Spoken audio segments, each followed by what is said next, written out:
people of Genesis.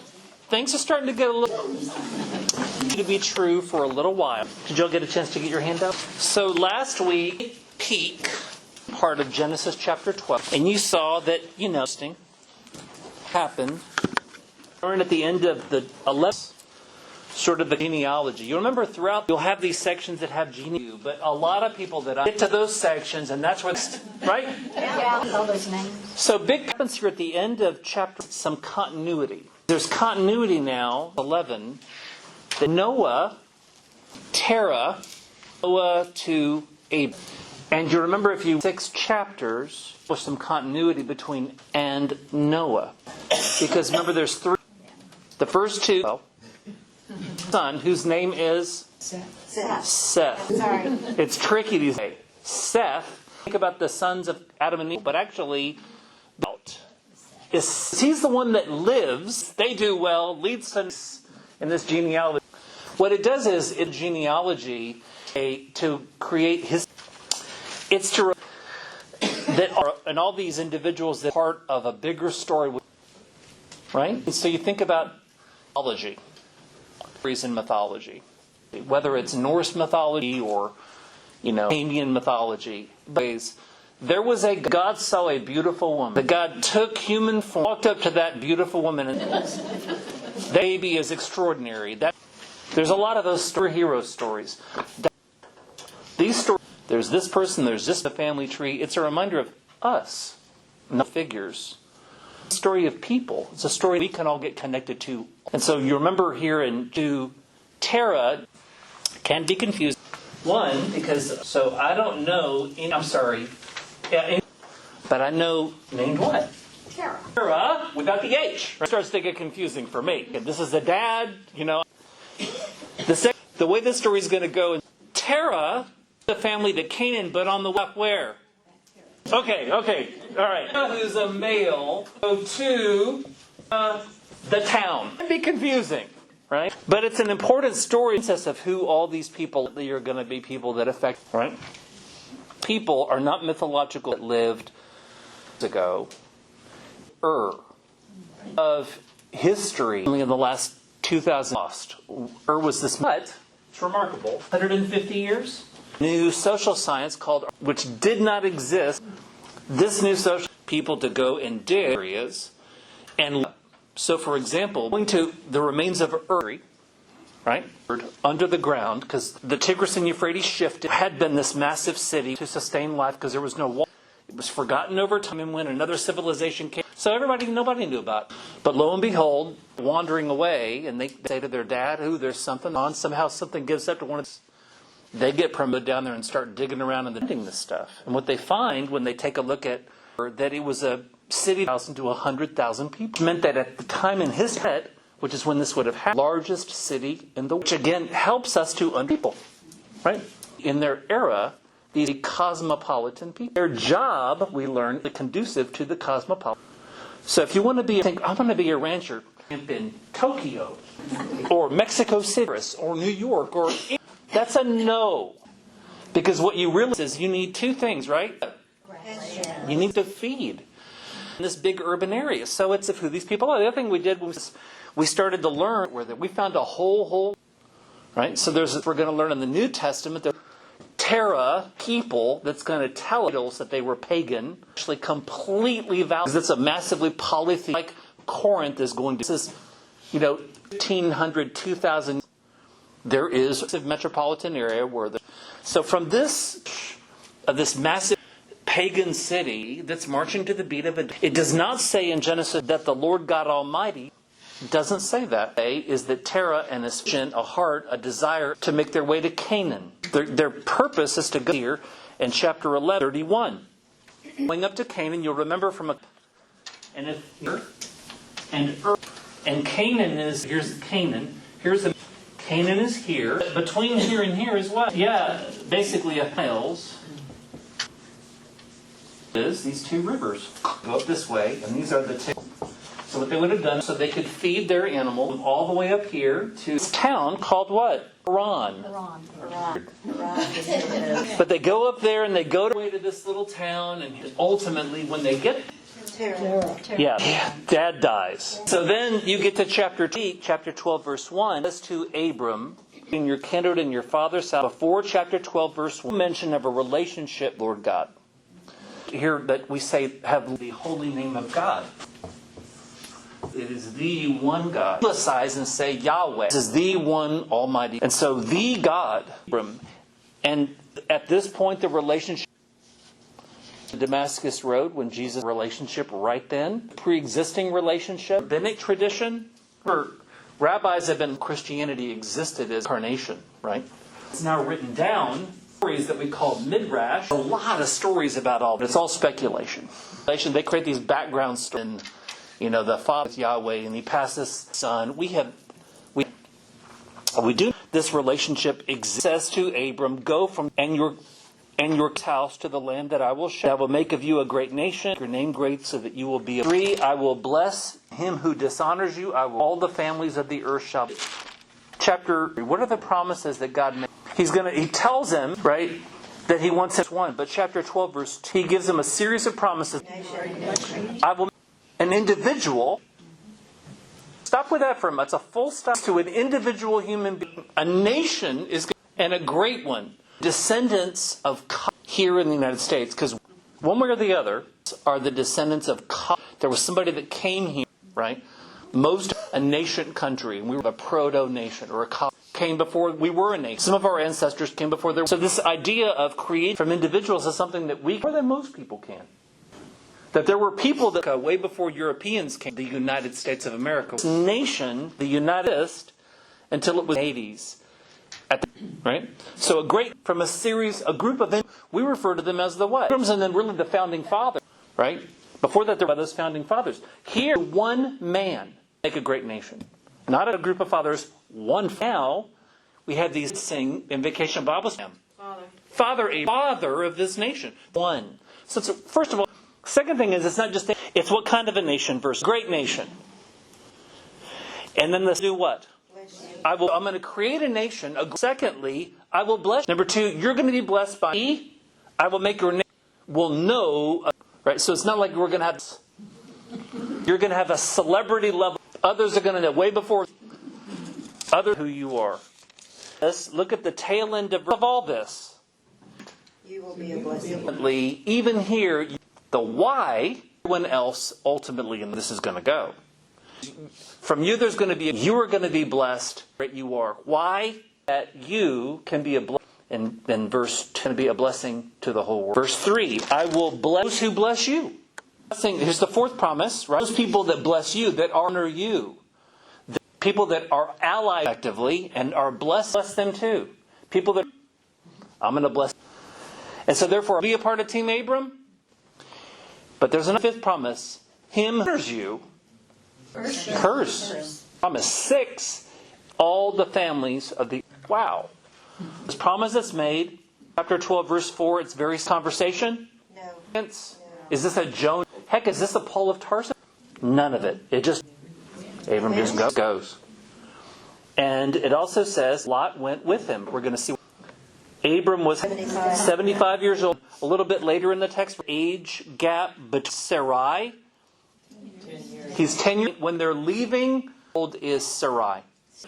Just the baby. And it's Sarai and Lot, his brother's son, and the people that they had acquired in Canaan. And Abram passed through the land to the oak Jerusalem. And the word in English, not directly, doesn't have to mean oak. Terebinth. It's a distinctive tree.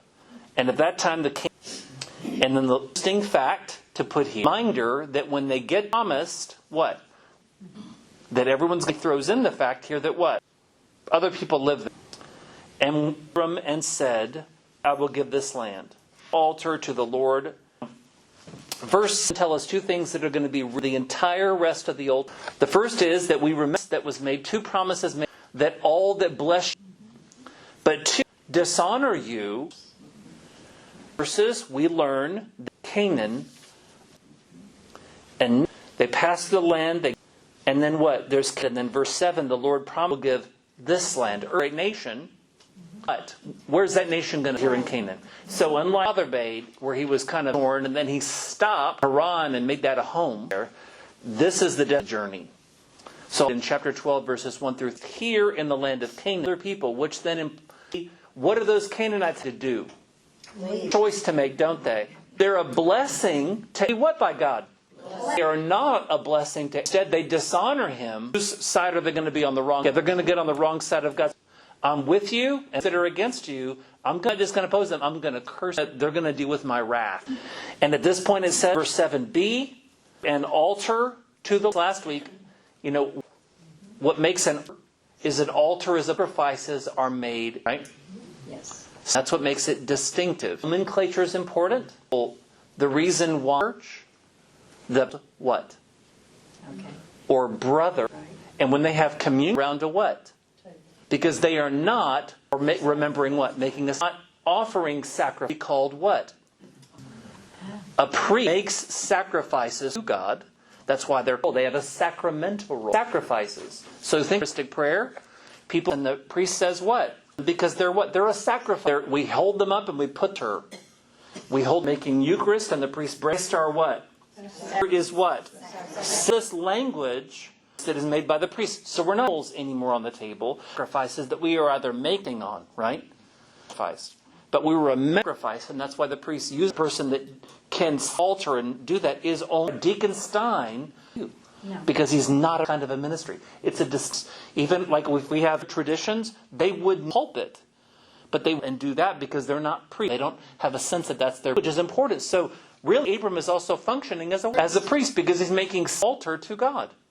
So he built there an altar, the Lord who had appeared to him, and from their country to the east of Bethel, and west, and Ai to the east, and the Lord, and he called upon the name of journeyed on, still going toward. What is he doing? Journey. He stops, worships, sacrifices, offering his thanksgiving, builds an offering. Why? Because his land what? His land that he's been promised every way. It's like he's marking the Lord, thanking, he's making, acknowledging God who's promised him that, right? And he's going to continue to make their way down. It's right there. He journeyed on, going toward the is translated in the, which is a wilderness of Jerusalem. It's in southern Judea of Israel, right? Especially hospitable land. But even he goes there, he's going to do the same thing. He's going to make. So here they are. There's a message speaks a clear word to Abram to the land I'm going to show you. And Abram simply obeys. He gets to the land. God's going to do these 5 or 6 things. He doesn't confront the king. They're around him. In this place, and he makes a sacrifice here near Bethel, and then he goes to the south, and it doesn't say he makes sacrifices onto the land. They're making their animals there. It's going well. Takes a turn. Read chapter 12 to the end of chapter 13. The plot is going to thicken big time, and the stories that are going to come up here tell much because it's a little in Sunday school. We teach our kids in Sunday school, but too. So we get some awkward material, which is great. That's what you want to read it to us? Chapter 12, and we'll read all the way through chapter 13. Now there was a famine in the down to Egypt to live there was severe. Egypt, he said to his wife Sarah, "Know what a beautiful woman." When the Egyptians see you, that you live, your sister, too. So it will go well with you, and my life will. And Abram was in Egypt, Gibson saw that the woman, and when the prince, they praised her, the woman was taken into Pharaoh. He treated Abram well, acquired sheep and female donkeys, servants, and camels. He had serious diseases on his household because of Abram. Then Pharaoh, what is this? Why did you not tell me? Why did you say, so that I took her for my wife? Here is your wife. It was concerning him, and they sent all that he had from Egypt, he and his wife not with him into the net. Abram had become very rich in silver and gold, went from place to place, to the place between the tent had been earlier. He had made an altar there. Abram called on the man Lot, who went with Abram, and herds and the land could not support them, for their possessions were sold together. And there was of Abram's livestock and stock. At that time, Perizzites were dwelling. Verse 8, yes, ma'am. Abram said unto Lot, I pray thee, between thy herdmen and ye brethren, whole land before thee, see from me. Take the left hand, then where thou depart to the right or the left. saw the plain of the Jordan, the garden of the Lord, like the election of Zoar, destroyed Sodom and Gomorrah. So Lot chose Jordan Valley, and thus they separated. Abram settled, while Lot settled among and moved his tent as. Now the men were sinning greatly against. The Lord said to Abraham, departed from him, where you are, and look north and west. And that you see I will give spring forever. I will dust of the earth, so the dust of the earth can be counted. Walk in the land through its length and youth. Then Abram went and dwelt by Mamre, which on built an altar there. Done. So, it's from Genesis chapter 12. So you see the story's plain enough. In the land, in Canaan, it's a famine. Leave because they can't survive. So there are sources that Canaan, things are not enough to take care of and Lot and their family. And so they have to, sojourn. Means that they go and pitching. They don't plan on making. It's just they're there for while they, sort out, wait for. Remember, they were to the land of that God is not called. Promise is no longer valid. Go to a place where there's better dirt there. It's very clear. Season survive, presumably turn back to the land of Canaan and they understand that there's this famine, and it says curious thing. To enter Egypt, turns to Sarai. Where are they? What stage of life are they in? 75. Because remember, there were 75 and 60. It doesn't say exactly how much time. He's 75 and 65. Turns to Sarai and says, "You're what? You are that what? That I'm concerned. Powerful men are going to see you, kill me to get to you." Which means they're going to see her work as a clerk in my business. And they're... No? How about, I think I'm going to paint her unless I get rid of him. But here, the sense is what? Other powerful men with her to happen. Right? That is fairly clear. And when they say this is his, which is what? But they will let, verse 13, say you are, that it may go well with me, and that my life may be so. Here for with what? Is he killed? No. Is, he left destitute? Probably if he gets rubbed out, man can take Sarai. What are you going in terms of Sarai? Right now she's in the wilderness with it, going from place to place. It's replaced with some other who's looking after power to stuff happen. Her circumstance might actually be, right? So he does say here, that for your sake. What it says though, my life will be spared because of, and what you will do is, and then presumably what? This thing goes. So, he's already seeing where this could, means he's already made his, one, the lie. But two, presumed here, after he lied, what is he anticipating is to say, she's my sister. Then what? She's going to do what? Off with some power to paint? To discuss Odysseus? No, to do what? Presumably. Going to someone else's home. So in this conversation with it, this is the and so when Abram entered Egypt, what might happen, indeed does, saw that and when the princes of Pharaoh would mean, the son basically mean members of his court, the royal family, they get head guy. They pass her on. They said, response is what? Come on. Because it's flowers. No. It says what? The woman was taken into Pharaoh's house. Approach Abram, her. And Abram says, and Sarai says, sister. And they take her, and that's all at 16. For Pharaoh fell with Abram. It says here, and oxen and female servants and female dogs. Looks a bit like a what? Dowry. Yeah. They married her. Doesn't go to harem. Looks like a dowry. Yeah. Pay off you again. This is a woman is property, and so in exchange for fashion, I will. Right. This is date 4,000 years ago. In here, at this point, with that, what do you do with this story? That looks. It does. Have he would. And the husband, correct. And he can a better situation. He's just killed, and the man. He can do all that. So there's two arguments here. Find a way to put reasonable arguments. First is that strategic planning, Egypt, and once they make the most of a bad situation, survive this very difficult of it. And this is what it doesn't say the Lord told, it doesn't say God gave Abram, it doesn't say that at all. And it's interesting conversation between Abram and God. We'll see in a moment how Abram on the back end makes it reasonable to think not from God. Again, this goes back and somewhat to some modern. There's a culture that existed in an area, Syria, and it was a culture, Hurrian, H-U-R. It's kind of confusing because kind of blend together, and there's another group, and another group kind of it is.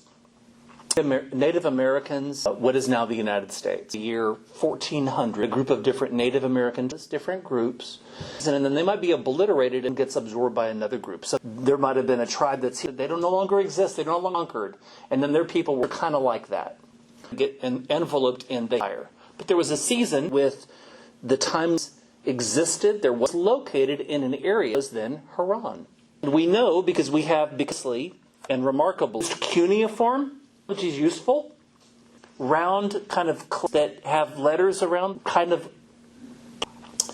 but the kind of cuneiform, write in paper or something like these tablets that in the desert, many of them were, and amazingly, we have Hurrian, things that are defined about of Hurrian culture. In Hurrian culture, that many men also make their sisters-in-law, sisters, she had all these kinds that she did not have. So there were these hearing their wives into a so the privileges. I've read in two different contexts. So basically that must be why my sister. It's a statement of who she is. Now the rest is agree with that. Maybe if we want to find a way, that's on the table. That's possible. The sense of for Abram, is he really his wife? Somebody that came to me and said and I was that the drug lords were going to have her plain. I said, honey, nasty drug lords approach so that they, and then of course you'll go. And to me and says, and I think I'm to him. Go away. That's not. That's good for me, right? Right or wrong, there's all kinds of ways in which it's an odd story, but it's it's curious because it says, "What is the transpired? The Lord made in chapter 12. What did God say He would do to Abram? By God, what's going to happen to faith of God? Right? Now, was Abram? That's an open question. It doesn't say God told Abram and have this conversation in the text. And if you want to do other people, but it does. What it does say is, even when we are faithless, He will not forsake Himself. Word regardless. Also a testimony to what here? Grace, unmerited favor. Sometimes we have in the church that God is the God of rules, and New Testament God is the God of love. Is rubbish. Plenty of rules and judgment and goats that Jesus talks about. There's lots of teaching about grace, regardless of is made. Ultimately is going to be rescued out of this. Who's Sarai? Because right now she's with. You see, there's a story in a tent, and she looks out. Abram, thank you, but that's not what it says at all, right? So presumably has been in a very painful place, right? Pharaoh is cursed. Says to Abram, what does that sound like? What have you said? Adam and Eve. Yeah, we hear this, when God comes to Eve after this done, right? Here they come from Pharaoh. Why did you not tell me that she was your? Why did you say she is my son? Meaning if she is technically also, if she's also committed adultery, just like in most other religions, crime. Pharaoh had a sense of, he is the representative of the law, and so, he's for no reason. She is my sister, which fills in the blank. Custom of the day, right? Thus all the nations that they obviously have. Now then, here is your word concerning him, and they send him a. Look at that last part. As people go through Abram's, we're going to claw back all the. Do they do that? No. So a group leave Egypt. Ice that they were in Egypt, right? So what? This, right? On the one hand, materially, they walk enriched, but the rest of me, what would this do to the marriage? Would this be helpful? I'm thinking there's some intensive. This is the 21st. Am I right? This is the kind of conversation. If I'm having a couple, I'm thinking I'm not sure this after an incident like this, right? 13. So So Abram went from Had and Lot with him in Egypt. Lot. And they go into the Negeb, Canaan now. And it says by this point, Wealthy. he's a wealthy rancher because there's no barbed wire, right? Wealthy in what? Livestock and gold. He journeyed from the Negeb as far north of Jerusalem. His tent had been at the beginning to the place where he had made an. And there Abram called. This all started. Verse 5. And Lot, who was with herds and tents, support both of them dwelling together. So great they could not dwell. They now return. Security is so mad. Land around their herds. And it says there was between the herdsmen and the herdsmen of Lot's livestock. Both Abram and Lot have servants. They have these big staff herdsmen. There's all these wranglers that were, and at that time they're dwelling in the land. And then Abram said, between you and me, and between your herdsmen, verse 9, before you. So from me, if you take the left, if you take the right hand, I will go to. We'll finish with this, but the problem that they're having, leader of this expedition, for this family, presumably would be, he's going to Abram, but instead the first again. I think it's a sign of his graciousness, his maturity, loves his nephew, his eyes, and saw what the Jordan Valley was well of the Lord, of Zoar. So now, what land they're talking about? In what is now modern east of the Jordan River. So this would be a land in modern the Jordan Valley that would be fertile, and he would look at that land there. Plenty of grass. So that's, and that was, and Abram settled in the land among the cities of the valley and moved. So does Lot? No. He does not. For the entire rest of history, Abram's nephew is not then going to be a part of the promised people. His family is going to be in the land of Canaan. They're not going to. They choose to go a different year. Verse 12. We'll finish with this. Lot settled among the cities called the cities of the plain and moved his tent. Here, important. The men of says too. They were great, and King James wicked. What the one thing to know now is that they are sinners. There's no detail. But therefore has ultimately made a horrible one. Example of sort of wisdom. In the short term, on the much better place to go. Right in front of us, the land looks old, there's water, but all neighbors there. Who are your neighbors? Right? Choose to who you got to live with, who's going to be a part of your life choice. There's nothing here that is heart. As the people that live on the cities, that what seems to God has made an extreme choice that out of his short to be a disaster. Got to come back next week. And also thank you for time and your word. We pray that we would make choices that would, and in all that was of Christ. I ask your blessing. I ask these things. Amen. Amen.